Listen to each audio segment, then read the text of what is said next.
Evening children, फिर से आप लोगों का ग्रामर गैलेक्सी में स्वागत है। हम लोगों ने बहुत कुछ पढ़ा। पढ़ने के बाद, इतनी मेहनत करने के बाद हम एक्सरसाइज कितना कर पाते हैं ये हमको खुद से चेक करना पड़ेगा। हमको खुद से देखना पड़ेगा कि कितने फॉल्ट को ढूंढ के हम लोग उसको सही कर सकते हैं। जैसे किसान खेती करता है, खेती में मेहनत करता है, मेहनत करने के बाद अगर वो फसल नहीं काट पाता है तो सारी उसकी मेहनत बेकार है। तो उसी तरह इतने सारे नियम हम लोगों ने पढ़े, और उस पढ़ने के बाद अगर हम एक्सरसाइज नहीं कर पाते हैं या एक्सरसाइज का प्रैक्टिस नहीं करते हैं तो हमारी सारी मेहनत बेकार है। और उम्मीद करते हैं आप लोग मेहनत करते भी होंगे। जब भी पढ़ने बैठिए तो एक कॉपी और पेन लेके बैठे और सारी बातों को नोट करते जाएं और उसको बार बार देखें या वीडियो को ही बार बार देखें। तो देखने से आपके दिमाग में वो बातें बैठती जाएंगी। तो आज स्पॉटिंग द एरर्स लेके आए हैं। देखिए, ये एसएससी बैंक वगैरह के पेपर्स में आते हैं। जैसे पहला सेंटेंस है, the store hadn't hardly any of the goods. Mummy ने कुछ वस्तुओं की लिस्ट हमको स्टोर से खरीद के लाने को कहा और बताया कि फला दुकान में चले जाओ, वहां से ये सामान खरीद के ले आओ। तो मम्मी की इंफॉर्मेशन गलत थी, हम उनको सुधार सकते हैं। मम्मी को कह सकते हैं, मम्मी वहां उस स्टोर में ये सारे सामान नहीं मिलते। तो हम ये कहना चाह रहे हैं कि उस स्टोर में ये इन सामानों में से कोई नहीं मिलता। तो देखिए, एक पार्ट, दो पार्ट, तीन पार्ट और चौथा में नो एरर। अगर कोई गलती नहीं है तो चौथे को भी आप टिक लगा सकते हैं। लेकिन गलती देखिए कहां है। ये द स्टोर, ये तो ठीक है। बी में देखिए हैडंट हार्डली। हार्डली जो है वो अपने आप में निगेटिव अर्थ देता है, तो उसके साथ हमको नॉट प्रयोग करने की आवश्यकता नहीं है। तो हम लोग इसको कैसे लिखेंगे? इसको लिखेंगे the store hardly had any of the goods। उस स्टोर में मुश्किल से ये सामान होंगे, ऐसा होना चाहिए। हार्डली निगेटिव अर्थ देता है, ये आप लोगों को पढ़ाने के वक्त भी बताए थे। चलिए दूसरे सेंटेंस पे चलते हैं। I needed that money so desperately, it was like manna from heaven when it arrived। मैं उस पैसे को इतनी अधैर्यता से इंतजार कर रहा था कि जब वह मिला, जब वह प्राप्त हुआ, तो मुझे वो देवों के प्रसाद के जैसा दिखा या देवों के प्रसाद के जैसा लगा, ऐसा। तो यहां गलती देखिए, शो के बाद दैट का प्रयोग होना चाहिए, जो कि नहीं है कहीं सेंटेंस में। तो शो डेस्परेटली दैट, यहां दैट होना चाहिए, that it was like Manna from heaven when it arrived. Pair में जो यूज होते हैं उनके पेयर भी बताए हुए हैं। तो देखिए, सो के साथ दैट यूज होता है। थर्ड सेंटेंस देखते हैं। The period between 1980 to 1990 was very significant in my life। 1980 से लेकर 1990 तक का जो समय था, जो काल था, वह मेरे जीवन में बहुत महत्वपूर्ण था। तो यहां देखिए, बिटवीन के बाद यहां टू यूज किया गया है। बिटवीन के बाद एंड आता है, न कि टू। तो यहां एंड होगा। The period between 1980 and 1990 was very significant in my life। Fourth sentence देखते हैं। no sooner had the hockey match started when it began to rain. जो ही हॉकी मैच स्टार्ट हुआ, प्रारंभ हुआ, बारिश होने लगी। बारिश की शुरुआत हो गई। तो नो शूनर, ये पार्ट तो ठीक है, नो शूनर के बाद हमको हैड लगाना पड़ता है, मतलब हेल्पिंग वर्ब लगाना पड़ता है। No sooner had the hockey match started, लेकिन नो शूनर के बाद व्हेन का प्रयोग नहीं होता। यहां no sooner had the hockey match started then it began to rain. तो नो शूनर के बाद देन का प्रयोग होता है, देन का नहीं, THEN देन नहीं, then. No sooner had the hockey match started then it began to rain. तो इसको नोट कीजिए, फिर आगे के सेंटेंस लेके आते हैं। तो फिफ्थ सेंटेंस देखते हैं। She is very beautiful but intelligent. हम क्या कहना चाहते हैं? हम कहना चाहते हैं कि वह बहुत सुंदर और बहुत इंटेलिजेंट है। तो यहां पे बट नहीं, एंड का प्रयोग होगा।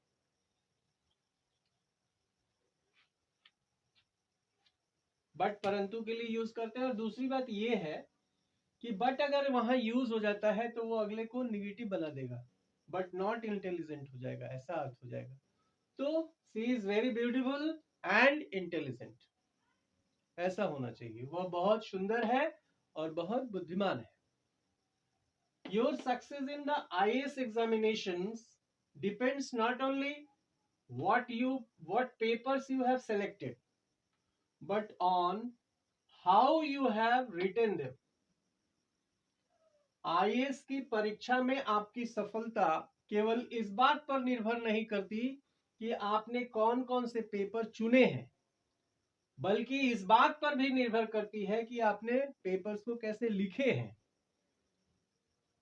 तो देखिए यहां पे नॉट ओनली का यूज हुआ है, तो नॉट ओनली के साथ बट ऑल्सो लगाते हैं, खाली बट नहीं, but also on how you have written them. अब ये सेंटेंस ठीक हुआ। अगला है I haven't been to New York before and neither my sister. New York मैं भी नहीं गया पहले कभी, और ना ही मेरी बहन गई, ऐसा कहना चाहते हैं। तो यहां पे देखिए नाइदर के बाद हेल्पिंग वर्ब आना चाहिए। तो नाइदर के बाद हेल्पिंग वर्ब आएगा तो यहां हो जाएगा नाइदर हैज माई सिस्टर।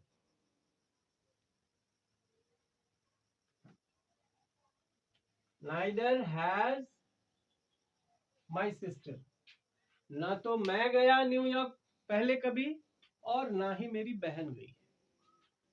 तो नाइदर के बाद हेल्पिंग वर्ब आना चाहिए। ये सेंटेंस देखते हैं। No sooner had he arrived then he was asked to leave again. वह ज्यों ही पहुंचा त्यों ही उसे फिर से जाने के लिए कहा गया। तो नो शूनर के बाद इसके पहले भी एक सेंटेंस बताए हैं कि वहां देन नहीं, देन का प्रयोग होता है। No sooner had he arrived then he was asked to leave again. Now this sentence is correct. Now we will proceed further. Ninth sentence देखिए। Scarcely had I arrived then the train left.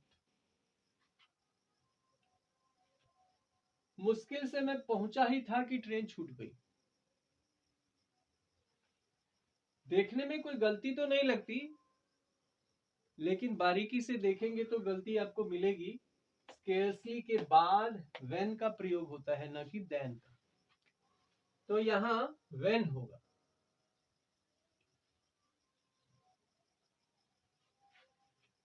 तो ये sentence होगा scarcely had I arrived when the train left. अगला sentence देखते हैं, the reason why he was rejected was because he was too young. उसके reject हो जाने का कारण यह था क्योंकि वह बहुत छोटा था, उम्र में छोटा था। तो यहां भी देखिए बड़ी बारीक गलती है। The reason why he was rejected, तो रीजन वाई के बाद, द रीजन वाई के बाद यहां बिकॉज नहीं लगेगा, यहां पे दैट होना चाहिए। The reason why he was rejected was that he was too young. यहां देखिए, unless you do not give the keys of the safe you will be shot. जब तक आप सेफ की चाबियां नहीं देते आपको गोली मार दी जाएगी। तो अनलेस अपने आप में निगेटिव वर्ड है, निगेटिव सेंस देता है, इसलिए यहां नॉट का प्रयोग नहीं होगा। Unless you give the keys of safe you will be shot. None of the diplomats at the conference was able either to comprehend or solve the problems. सम्मेलन में या सभा में जितने भी डिप्लोमेट्स इकट्ठा हुए थे, मतलब राजनीतिज्ञ जितने भी इकट्ठा हुए थे या नीतिज्ञ इकट्ठा हुए थे, उनमें से कोई भी उस समस्या को न तो समझ पाया और ना ही उसे सुलझा पाया। तो यहां देखिए गलती कहां है। हाँ, none of the diplomats at the conference was able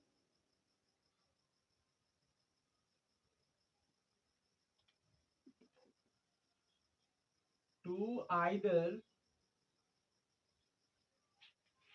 either comprehend, क्योंकि हम आइदर और से दो वर्ब को जोड़ रहे हैं, कंप्रीहेंड को और सॉल्व को। तो वो आइदर जो है कंप्रीहेंड के पहले, मतलब पहले वाले वर्ब के पहले होना चाहिए। तो none of the diplomats at the conference was able to either comprehend or solve the problem. Next sentence पे आते हैं। तो अब अगला सेंटेंस देखते हैं। I have found that he is neither willing nor capable। मतलब ये है कि मैंने यह पाया कि ना तो उसकी इच्छा है और ना ही वो योग्य है। मतलब किसी काम करने की ना तो उसकी इच्छा है और ना ही वो उसके योग्य है, ऐसा हम लिखना चाहते हैं। तो इसमें गलती देखिए एकदम साफ साफ दिखाई देती है कि नाइदर के साथ तो नॉर यूज होना चाहिए, तो नॉर का प्रयोग करेंगे यहां पे, नॉर कैपेबल। अगला सेंटेंस है, we are extremely pleased for excited as well as to invite you to attend the meeting. Meeting को अटेंड करने के लिए आपको बुलावा भेजकर हम लोग बेहद या निहायत खुश हैं और उत्साहित हैं। और उत्साहित हैं, फॉर एक्सट्रीमली क्या, फॉर एक्साइटेड क्या, और उत्साहित हैं।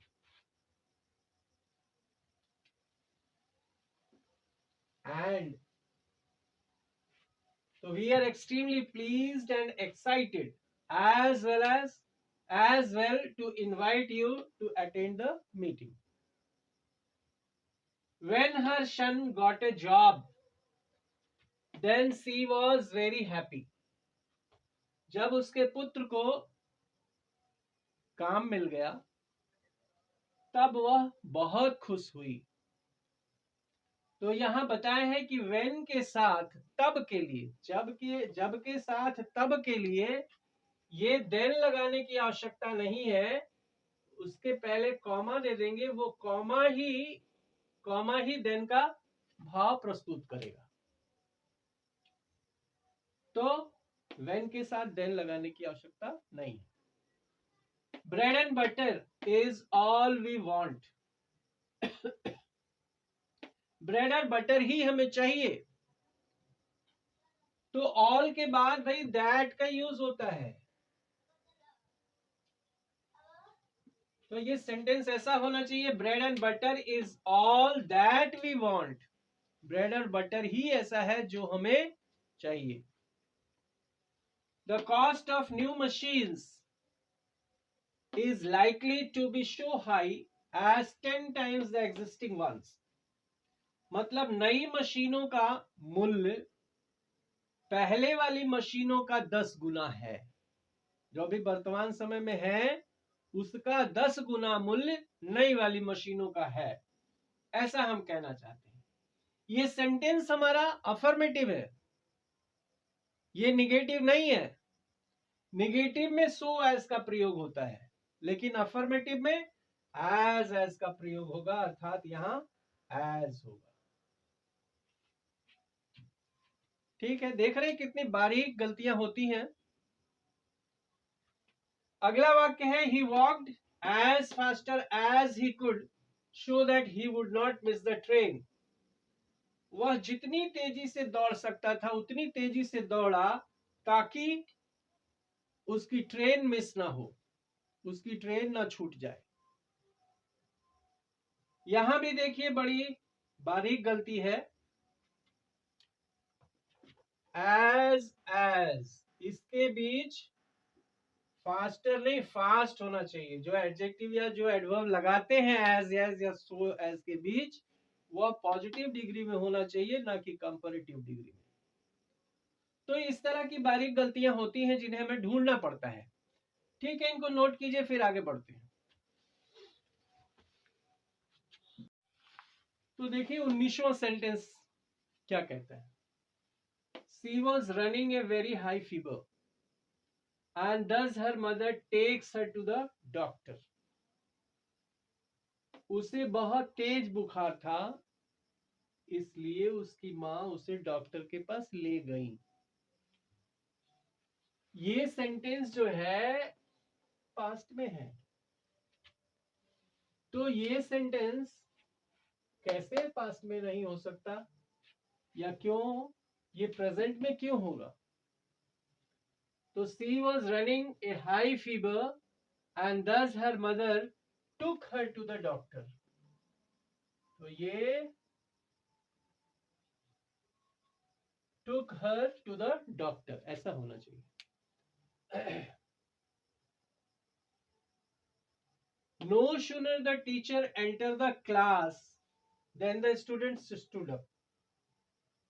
जो ही टीचर ने क्लास में कक्षा में प्रवेश किया, विद्यार्थी खड़े हो गए। तो हम लोग जानते हैं कि नो सूनर के बाद हेल्पिंग वर्ब आता है। तो हेल्पिंग वर्ब आता है, तो ये जो then the students stood up, ये हमारा पास्ट टेंस में है, तो ये भी पास्ट में होना चाहिए। तो यहां होगा no sooner did. Helping verb में क्या लगेगा?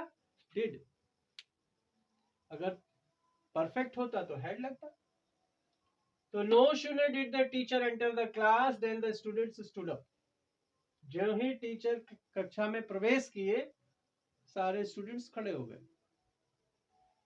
यहां देखिए, unless you will work hard you cannot pass. जब तक आप कठिन परिश्रम नहीं करते, आप पास नहीं हो सकते। तो अनलेस वाला जो क्लॉज होता है वो फ्यूचर में नहीं होता, वो सिंपल प्रेजेंट में होगा। Unless you work hard you cannot pass, ऐसा होगा। Keep him at an arms length. उसे, ये एन है, यहां लिख देते हैं ऊपर, उसे एक हाथ की दूरी पे रखो, least you may not repent, ताकि तुम्हें पछताना ना पड़े। कहीं तुम्हें पछताना ना पड़े, ताकि नहीं, कहीं तुम्हें पछताना ना पड़े। तो लीस्ट के बाद तो भाई शुड का प्रयोग होता है, मे का नहीं। तो least you should not repent, ऐसा होगा। दूसरा, the briefing will be held between 2 PM to 3 PM। Briefing का मतलब पत्राचार, मतलब किसी चीज को पत्रकारों के सामने बयां करना। तो the briefing will be held between 2 PM to 3 PM।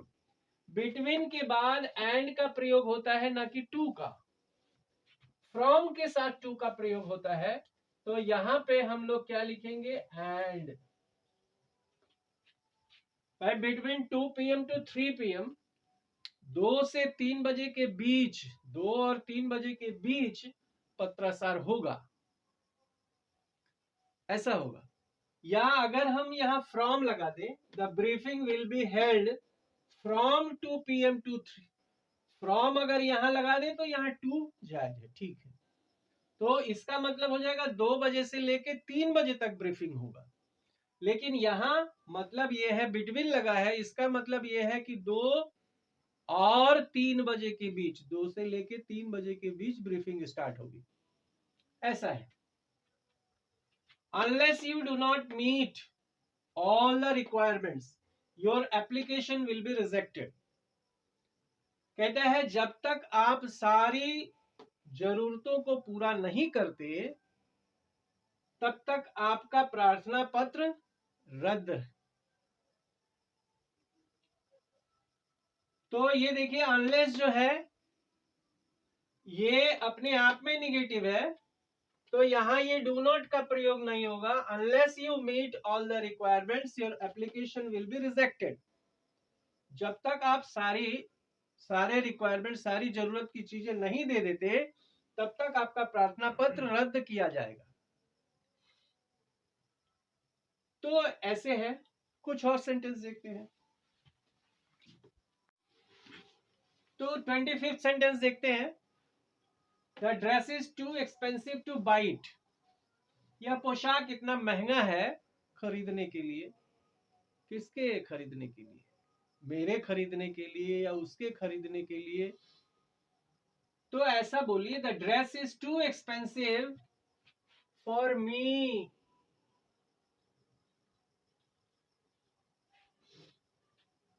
ये ड्रेस, ये पोशाक इतनी महंगी है कि मैं खरीद नहीं सकता, ऐसा। No sooner she had realized her blunder than she began to take corrective measures।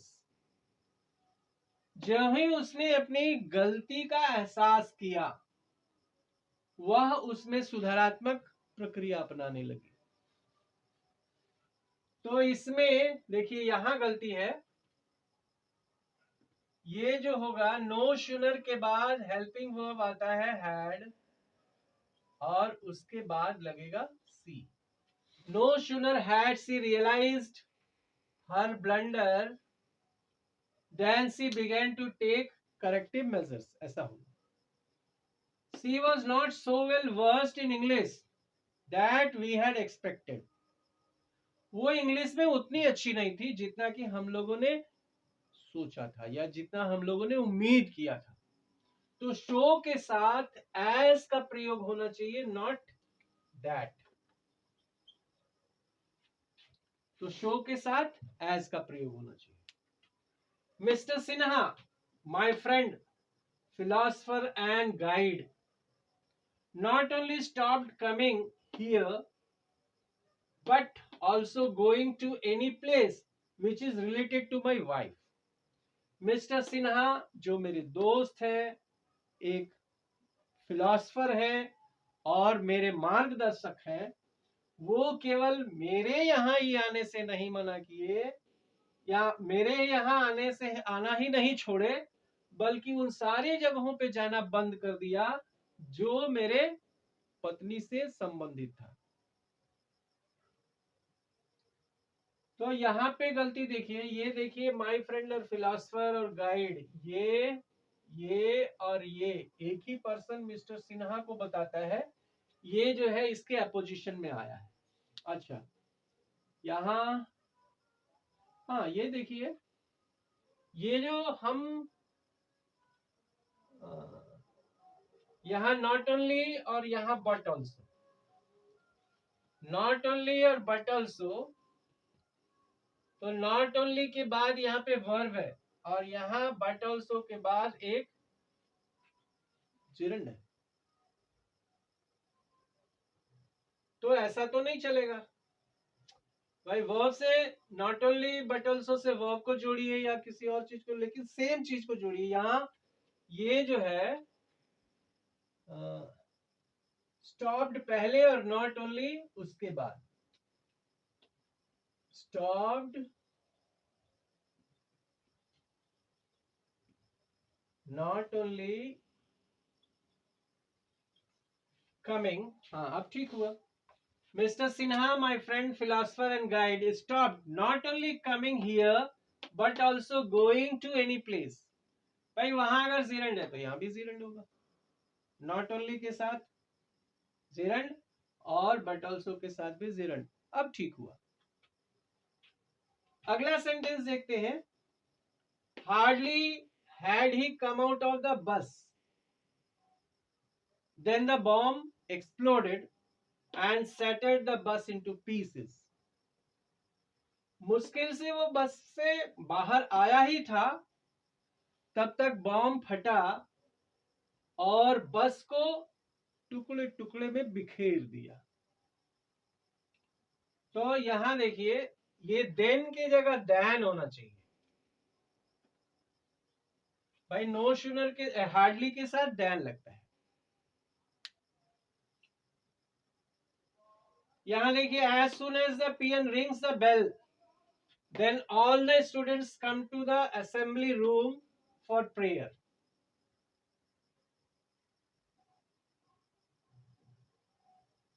यहां पे भी डैन होना चाहिए।